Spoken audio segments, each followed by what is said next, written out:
Bachelor পয়েন্টে ফিরলেন তৌসিফ। দীর্ঘ প্রতীক্ষার অবসান ঘটিয়ে গত ঈদুল আজহায় ওটিটি প্ল্যাটফর্ম বঙ্গতে মুক্তি পেয়েছে কাজল আরিফিন অমি পরিচালিত ব্যাচেলর পয়েন্ট সিজন 5।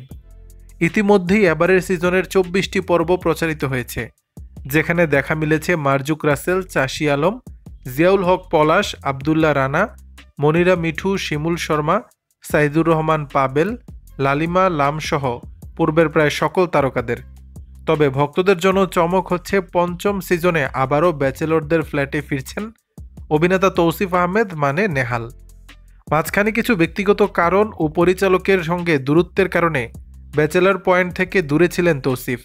তবে তাদের সেই দূরত্ব মিটেছে পঞ্চম সিজন থেকেই আবারও ফিরছে ধারাবাহিকের জনপ্রিয় নেহাল চরিত্র। মঙ্গলবার 9 সেপ্টেম্বর এক সংবাদ সম্মেলনেই বিষয়টি আনুষ্ঠানিকভাবে ঘোষণা দিয়েছেন পরিচালক কাজল আরিফিন অমি।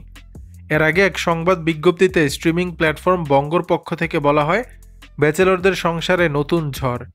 আলোচনা হাসির কেন্দ্রবিন্দুতে থাকা ব্যাচেলরদের সেই চিরচেনা ফ্ল্যাট এবার নতুন আঙ্গিকে।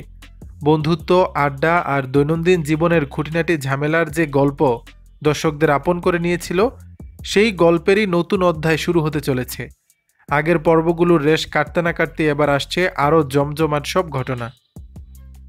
দর্শক, বিষয়টি নিয়ে আপনাদের মতামত জানাবেন নিচের কমেন্ট বক্স।